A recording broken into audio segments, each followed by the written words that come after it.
Bonjour les enfants, c'est avec une joie toute particulière que nous nous retrouvons aujourd'hui encore. Pourquoi? Parce que Dieu nous aime et c'est une réalité que nous voulons rappeler à nos cœurs.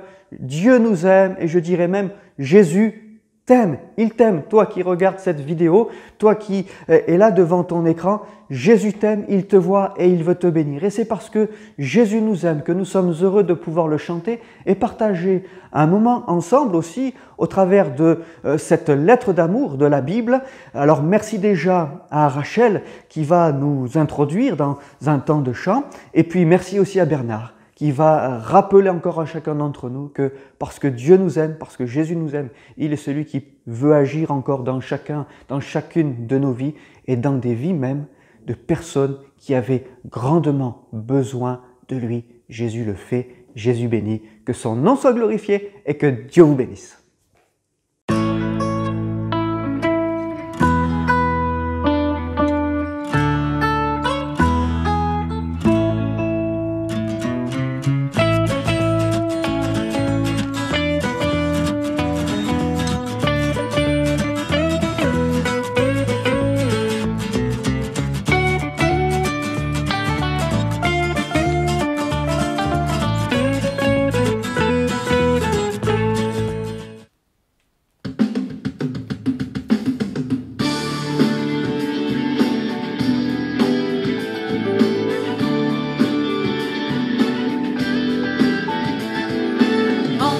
Sa présence avec joie, célébrons ensemble le roi des rois. Il règne sur son trône, le grand vainqueur. Acclamons, exaltons notre Seigneur. Entrons dans sa présence avec joie, célébrons ensemble le roi des rois. Il règne sur son trône, grand vainqueur, acclamons, exaltons notre Seigneur. Alléluia, Jésus est ici, alléluia, dansons devant lui, alléluia, sont des cris de joie, que l'ennemi tremble et s'enfuit. Entrons dans sa présence avec joie, célébrons ensemble le roi des rois. Il règne sur son trône, le grand vainqueur. Acclamons, exaltons notre Seigneur. Alléluia, Jésus est ici, alléluia, dansons devant lui, alléluia, sont des cris de joie, que l'ennemi tremble et s'enfuit. Alléluia, Jésus est ici, alléluia, dansons devant lui, alléluia, sont des cris de joie, que l'ennemi tremble et s'enfuit. Entrons dans sa présence avec joie, célébrons ensemble le roi des rois. Il règne sur son trône, le grand vainqueur. Acclamons, exaltons notre Seigneur. Acclamons, exaltons notre Seigneur. Acclamons, exaltons notre Seigneur.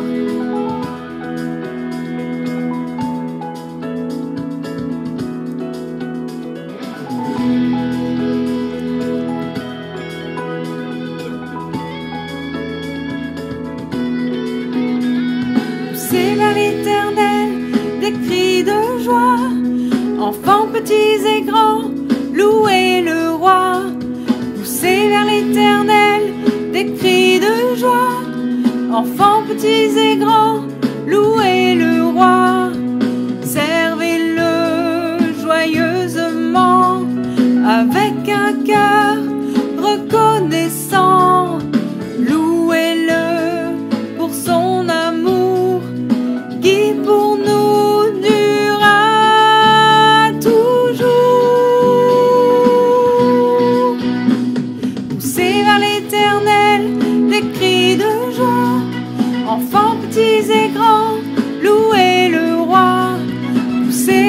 l'Éternel des cris de joie. Enfants petits et grands, louez le roi. Servez-le joyeusement avec un cœur reconnaissant. Louez-le pour son amour qui pour nous durera toujours.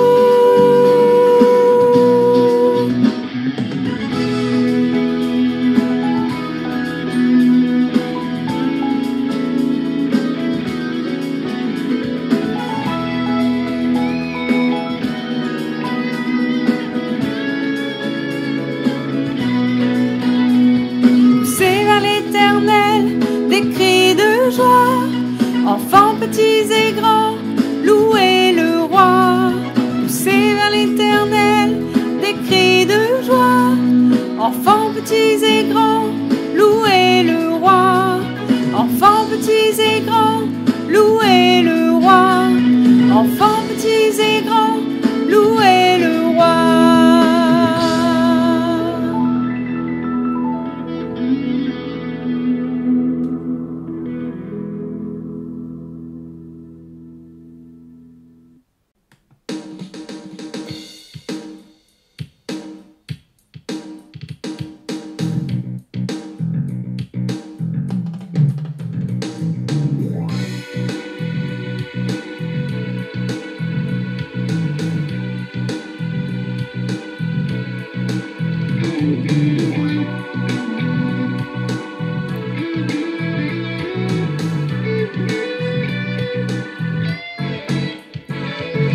Jamais, jamais homme n'a parlé comme cet homme. Jamais, jamais homme n'a parlé comme cet homme. Jamais, jamais homme n'a parlé comme cet homme. Jamais, jamais homme n'a parlé comme cet homme. Il disait je suis, il disait je suis, il disait je suis. Je suis le prince de paix, je suis le bon berger, je suis le chemin du ciel, je suis la bonne nouvelle.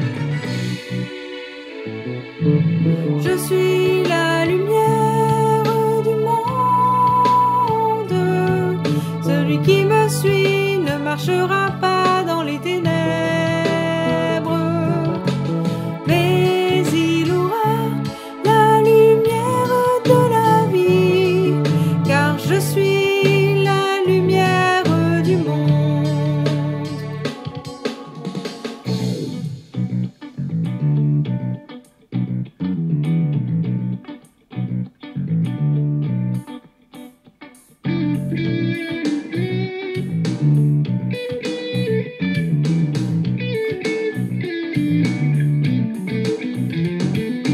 Jamais, jamais homme n'a parlé comme cet homme.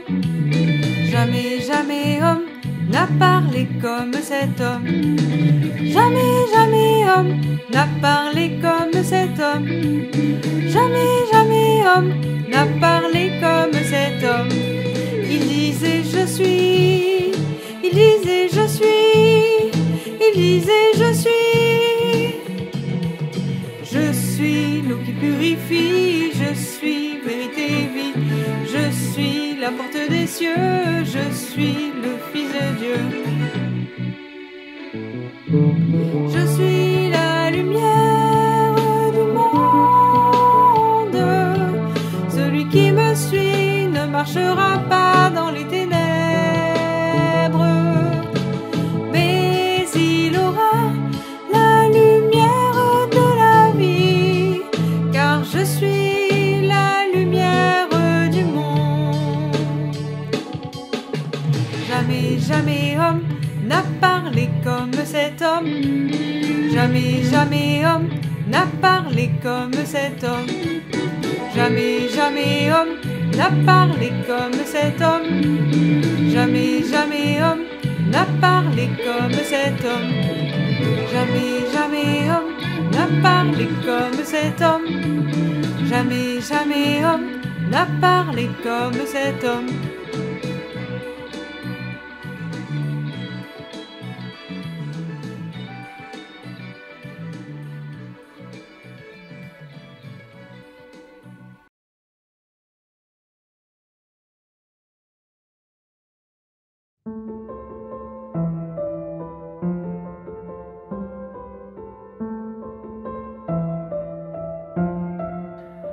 Bonjour les amis, comment allez-vous?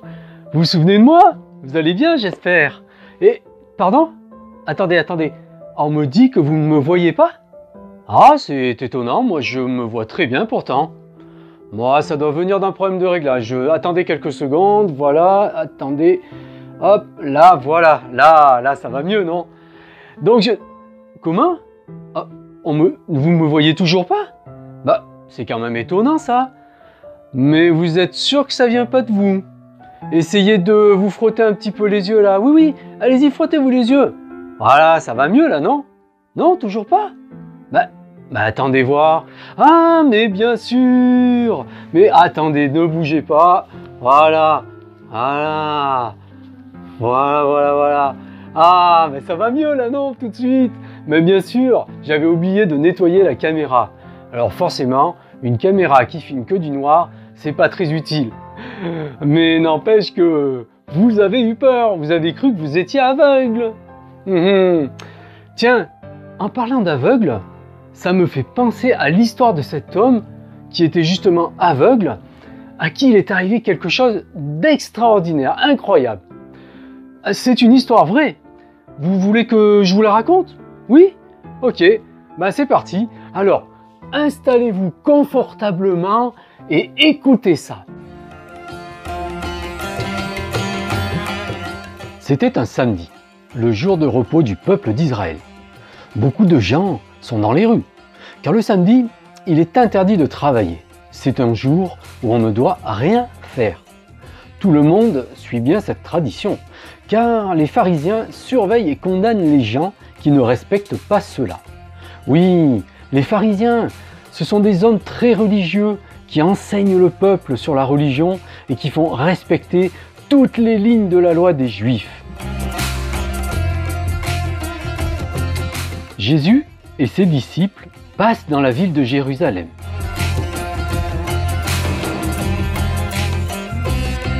Il y a beaucoup de monde qui le suivent, certainement.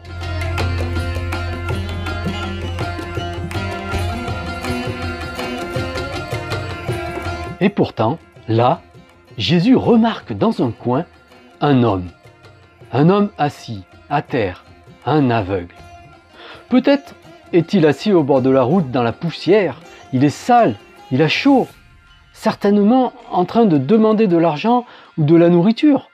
Car à cette époque, les personnes qui ne pouvaient pas travailler n'avaient rien du tout et devaient se débrouiller chaque jour pour survivre. C'était très dur. Jésus sait que cet homme est aveugle depuis sa naissance. Cela veut dire qu'il n'a jamais vu la lumière. Il n'a jamais rien vu d'ailleurs, ni le soleil, ni l'herbe, ni aucune couleur. Depuis qu'il est enfant, il vit dans le noir.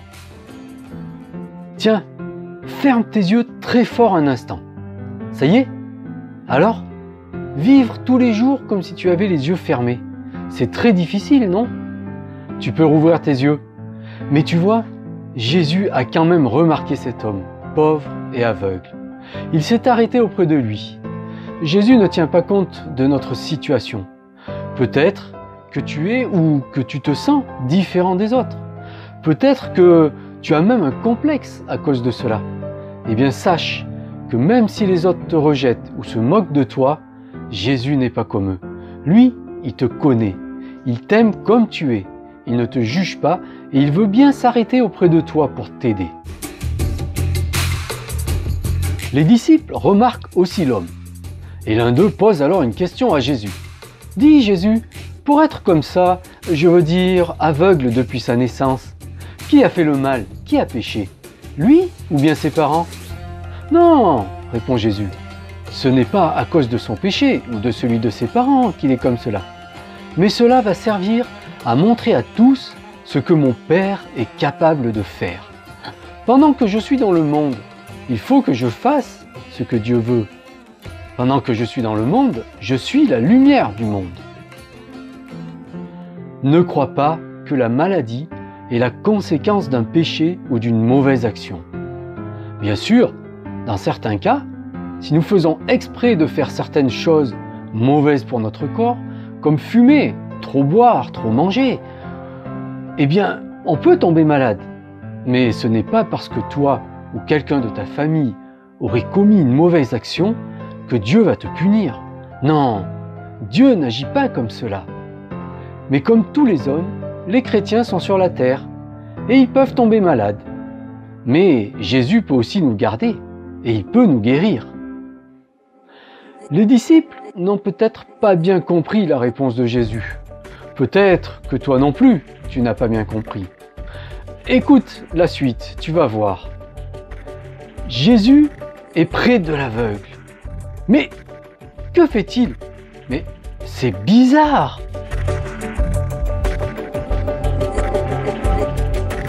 Il n'a pas d'eau.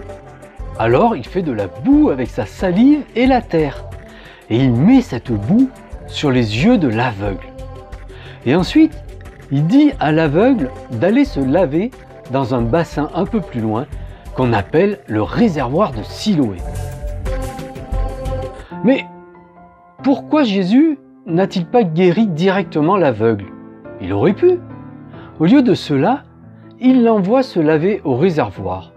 C'est dur pour lui d'aller jusqu'au réservoir. Il peut tomber, se tromper de route.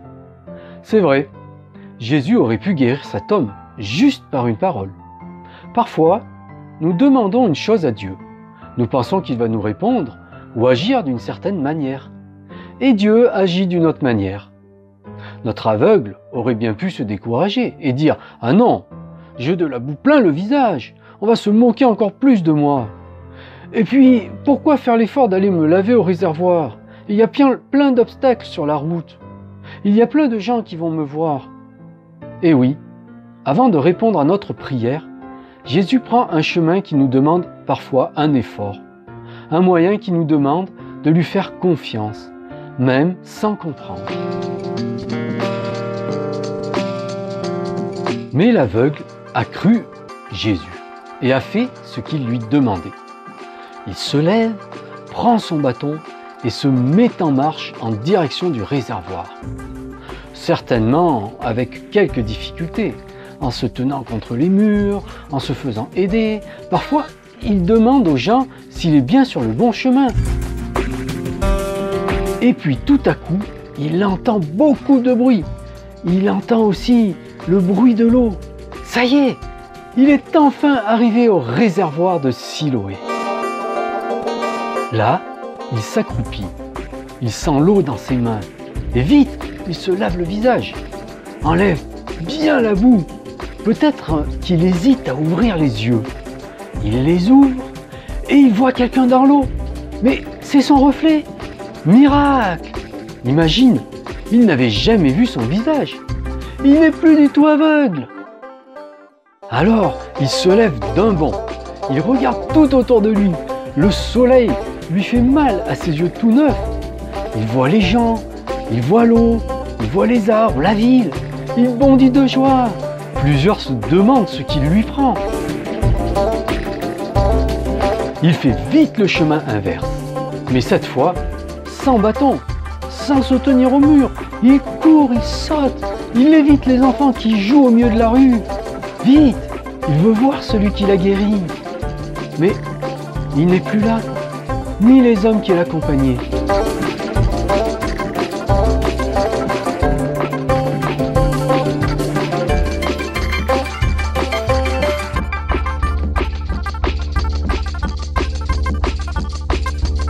Il se rend compte alors que des gens le dévisagent, se retournent à son passage et murmurent entre eux.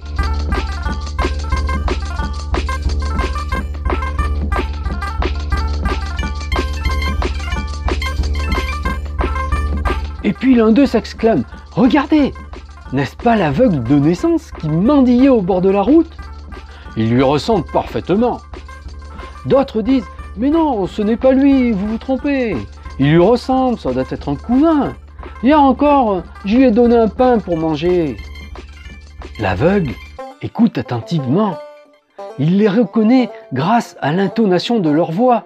Il ne les a jamais vus, mais il sait que ce sont ses voisins, ses amis, ceux qui passaient tous les jours devant lui, qui lui adressaient une petite parole, qui lui donnaient une petite pièce ou un peu de nourriture.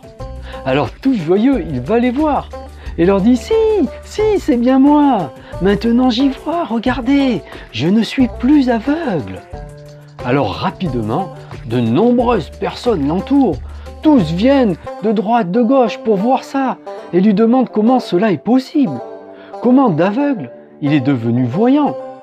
Mais c'est quelque chose d'impossible, que jamais personne n'a vu.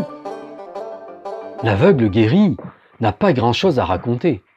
Il a juste entendu le nom de celui qui l'a guéri, Jésus.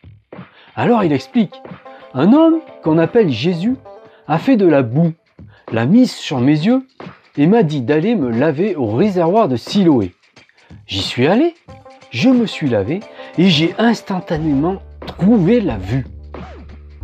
Alors les gens sont intéressés et lui demandent où est cet homme. Mais il n'en sait rien. Pendant qu'il se lavait, il est parti et il ne peut pas le reconnaître puisqu'il ne l'a jamais vu.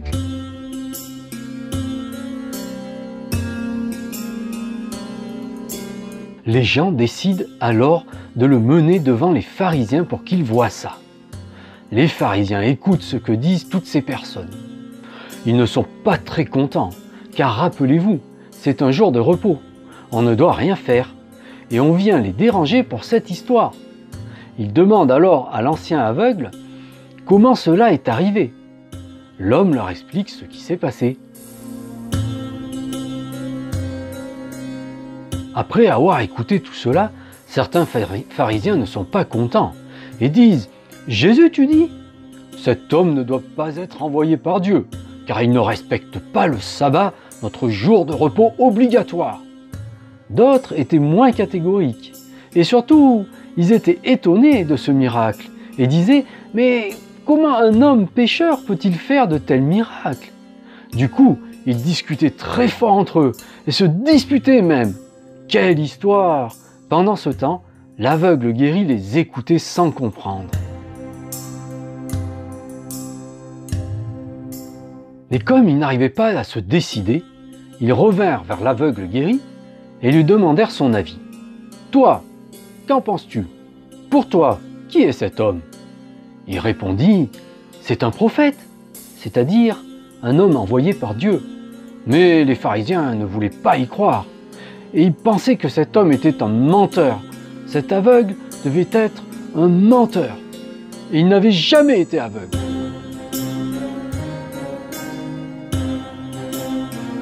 Du coup, ils firent venir ses parents et leur demandèrent « Est-ce que cet homme est bien votre fils, que vous dites être né aveugle? Mais comment donc voit-il maintenant ?» Forcément, des parents reconnaissent toujours leurs enfants normalement. Et ils répondirent donc « Oui, c'est bien notre fils, qui est bien né aveugle, c'est sûr. Mais par contre, comment maintenant il voit, ou qui lui a ouvert les yeux, ça, on n'en sait rien. Mais demandez-lui directement, puisqu'il est grand, il peut vous répondre lui-même. » Ses parents ne voulaient pas parler de Jésus, car les pharisiens avaient dit que si quelqu'un disait que Jésus était le Fils de Dieu, le Christ, il serait exclu de la synagogue. Et ça, mes amis, c'était la honte pour la famille. Voyez-vous, malheureusement, certaines personnes ne veulent pas croire que Jésus est le Fils de Dieu, venu sur la terre pour sauver les hommes. Et même si un miracle, c'est-à-dire quelque chose d'extraordinaire qui est impossible aux hommes, se passe devant leurs yeux, ils trouvent toujours une explication. C'est la chance, c'est le hasard. Oh, il n'était pas vraiment malade, il a menti. Ils refusent de croire en Jésus, car sinon cela changerait trop leur façon de vivre et leur façon de penser. Donc, ils préfèrent trouver tout un tas d'excuses et d'explications, parfois même scientifiques, pour refuser de croire. Bref, j'espère que tu n'es pas comme ça. En tout cas, moi, j'aurais bien voulu être là pour voir ce magnifique miracle.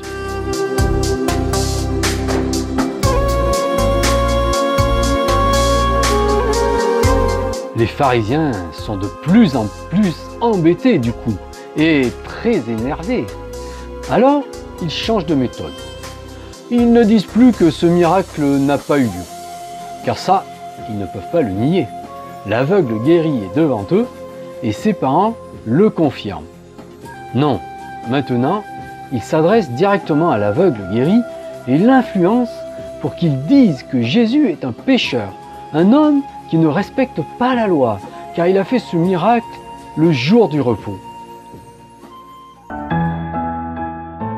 Ouais, bizarre non? Incroyable même. Ces hommes préfèrent croire que Jésus est un homme méchant, qui n'obéit pas à Dieu, mais qui fait quand même des miracles qui font du bien aux autres. Vois-tu, parfois, nos habitudes, nos croyances, et même les choses auxquelles on est très attaché, sont tellement importantes pour nous qu'on préfère se persuader qu'on a raison, même si on voit de nos propres yeux qu'on se trompe. Cela s'appelle de l'orgueil. On refuse d'avoir tort, on refuse de reconnaître que Dieu a raison. On s'entête et c'est comme cela que l'on arrive à faire des tas d'erreurs que l'on regrette après. Je te conseille d'avoir un cœur sincère, d'accepter de reconnaître tes torts et tes erreurs devant Dieu, de les lui avouer et de croire qu'il veut te sauver et t'aider. Ne sois pas comme ces pharisiens. Mais l'histoire ne s'arrête pas là. L'aveugle guéri, lui, est sincère. Et il veut vraiment ne pas dire de mal de Jésus. Lui, il sait juste une chose. Il était aveugle et maintenant, il voit, grâce à Jésus. C'est ce qu'il leur répond. Alors, ces pharisiens, qui ne veulent vraiment pas avoir tort, lui posent encore une fois la question. « Mais que t'a-t-il fait déjà? Comment t'a-t-il ouvert les yeux ?» Cette fois, l'aveugle guéri commence à en avoir assez. Et du coup, il leur répond « Je vous l'ai déjà dit, mais vous ne m'avez pas écouté. Pourquoi voulez-vous l'entendre encore? Oh, voulez-vous aussi devenir ses disciples ?»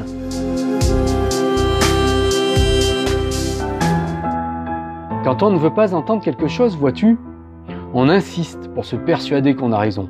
C'est ce que font ces pharisiens. Et ils essaient aussi de persuader l'aveugle guéri que Jésus n'est pas quelqu'un de bien. Mais cet homme est intelligent, il ne se laisse pas avoir. Il sait ce qu'il a vécu et il sait que Jésus l'aime et qu'il est bon.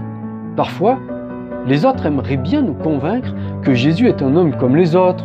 Certains même essayent de nous persuader qu'il n'a pas existé. Mais si toi tu as fait l'expérience dans ton cœur que Jésus est vivant, qu'il est présent chaque jour près de toi, rien ni personne ne pourra t'enlever cette certitude. Oh, mais tu n'as peut-être pas cette certitude dans ton cœur. Alors vite, je te conseille de parler à Jésus. Lis la Bible aussi, où se trouve tout ce qu'il a dit.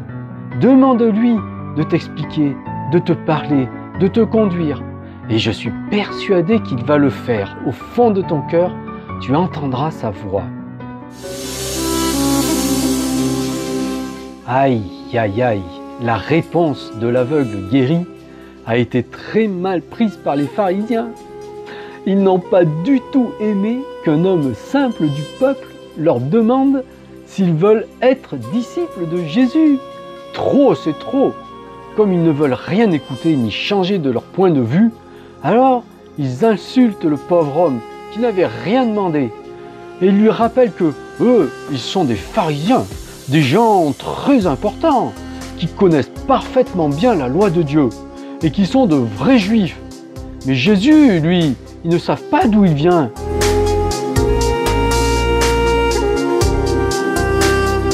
L'aveugle guéri est étonné à ces paroles et il insiste. Mais c'est étonnant justement que vous ne sachiez pas d'où il vient et qui est ce Jésus. Car n'empêche qu'il m'a ouvert les yeux. Et tout le monde sait que Dieu n'exauce pas les méchants qui vivent dans le péché. Mais par contre, si quelqu'un l'honore et fait ce qu'il lui dit, alors il répond à sa demande. On n'a jamais vu un miracle aussi important que de faire voir un aveugle comme moi. Donc si cet homme ne venait pas de Dieu, il n'aurait pas pu faire cela. Les pharisiens sont extrêmement vexés de la réponse de cet homme, car cela les met dans l'embarras. Eux qui prétendent devant tout le monde tout connaître de Dieu sont incapables d'expliquer qui est Jésus. La seule solution qu'ils trouvent, c'est donc la colère et le rejet. Ils traitent cet homme de pécheur et le chassent de la synagogue. C'est une bien belle histoire. Elle nous enseigne que Jésus est bien le Fils de Dieu qui est venu dans ce monde pour apporter la lumière dans le cœur des hommes. Il l'a prouvé par tous les miracles qu'il a fait et par tous ces enseignements que l'on peut trouver dans la Bible. Plus tard, il le prouvera encore plus par sa mort sur la croix, par laquelle nous pouvons être sauvés et nous pouvons avoir accès avec lui dans le ciel. Cet aveugle qui a été guéri a reçu d'un coup toute cette lumière dans ses yeux et alors il a pu voir tout ce qui était autour de lui, tout ce qu'il n'avait jamais vu. C'est pareil pour la lumière que Jésus veut apporter dans les cœurs. Grâce à cette lumière, nous allons connaître toute la vérité. Nous allons pouvoir nous approcher de Dieu. Tu vas pouvoir t'approcher de Dieu. Je t'encourage justement à lire la Bible pour y découvrir tout ce que Jésus a accompli. Et surtout, ne t'arrête pas à ce que certains peuvent te dire ou peuvent essayer de t'influencer. Ils sont comme ces pharisiens peut-être. Peut-être qu'ils sont même méchants. Peut-être qu'ils sont orgueilleux, peut-être qu'ils ne veulent rien entendre. Mais ne t'inquiète pas, ne leur en veux pas. S'ils sont comme ça, c'est parce que la vérité n'est pas encore entrée dans leur cœur. Ils pensent être comme ces pharisiens, ils pensent qu'ils sont intelligents, qu'ils connaissent tout. Mais en fait, malheureusement, au fond de leur cœur, ils sont encore aveugles. Tout est noir. Ils ne voient pas bien, ils ne connaissent pas la vérité, ils ne connaissent pas Dieu. Toi, tu dois simplement être comme cet aveugle qui a été guéri. Tout simple. Tu dois simplement apporter le message de Jésus, raconter ce qu'il a fait, tout simplement. Et si jamais certains te rejettent, ou même se moquent de toi, eh bien, Jésus sera toujours là pour toi. Il sera toujours là pour t'encourager. Il sera toujours ton soutien. D'ailleurs, c'est justement la très belle fin de cette histoire de cet aveugle guéri. Tu vois, Jésus a appris que ce pauvre homme avait été traité de menteur, rejeté de la synagogue par les pharisiens. Alors imagine pour cet homme, dans son cœur, il devait être triste, il devait se demander ce qui se passait, il devait se dire mais il ne comprenait pas pourquoi ces pharisiens avaient été méchants comme ça avec lui alors que lui il avait vécu un tel miracle. Il était tellement content de leur annoncer ce que Jésus pouvait faire. Et pourtant, eh bien, contrairement à ce qu'ils croyaient, ces pharisiens se sont vexés, ils se sont mis en colère, ils l'ont rejeté. Et pourtant, lui, il savait qu'il avait raison, puisqu'il venait de le vivre, ce miracle. Il croyait que Jésus était capable de faire des miracles et que certainement, Jésus venait de Dieu. Alors quand Jésus a su ce qui était arrivé à cet homme, il est retourné sur ses pas, il est revenu rencontrer cet homme. Il est allé à côté de lui. Il lui a peut-être mis la main sur l'épaule. Il lui a parlé, il lui a dit « Crois-tu au Fils de Dieu ?» C'est-à-dire, crois-tu que Dieu a envoyé quelqu'un, a envoyé son Fils dans le monde pour les hommes qui sont perdus? Et l'homme répond « Mais je ne le connais pas, je ne sais pas qui il est, comment puis-je croire en lui ?» Alors Jésus le regarde et lui dit « C'est moi qui te parle. » Certainement à cet instant-là, cet aveugle qui était guéri a dû entendre cette voix de Jésus lui dire cela et il a réalisé que cet homme qui lui parlait, c'était ce Jésus justement qui l'avait guéri, qui lui avait dit « Va au réservoir de Siloé pour te laver les yeux et tu seras guéri. » Et il a réalisé que cet homme qui était devant lui, qui lui avait fait tant de bien, eh bien cet homme était le Fils de Dieu. Jésus ne t'abandonnera jamais. Comme pour cet aveugle, qui était peut-être un peu dans la tristesse par rapport aux pharisiens et à tout ce qu'il lui avait fait, Jésus est revenu en arrière pour l'aider, pour l'encourager. Jésus, si tu lui fais confiance, ne t'abandonnera jamais. Il sera toujours auprès de toi. Il sera toujours là quand tu auras besoin de lui. Voilà, les amis, il est temps que je vous laisse. Donc, je vous dis peut-être à bientôt. En attendant, que le Seigneur vous bénisse avec vos familles et vous garde en bonne santé. Au revoir, à très bientôt.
marchera pas dans la nuit, mais il aura la lumière de la vie. Je suis la lumière du monde. J'éclaire tout homme en venant dans ce monde. Je suis la lumière du monde. J'éclaire tout homme en venant dans ce monde. Celui qui me suit ne marchera pas dans la nuit, mais il aura la lumière de la vie. Je suis la lumière du monde. J'éclaire tout homme en venant dans ce monde. Je suis la lumière du monde. J'éclaire tout homme en venant dans ce monde. J'éclaire tout homme en venant dans ce monde. J'éclaire tout homme en venant dans ce monde. Voilà les enfants, j'espère que ce moment-là vous aura plu et que vous aurez pu découvrir ou redécouvrir tout à nouveau encore ce que Jésus-Christ veut faire dans chacune de nos vies. Un grand merci à Rachel, un grand merci à Bernard et pour vous, nous vous disons au revoir les enfants et à bientôt. Bonne journée, que Dieu vous bénisse.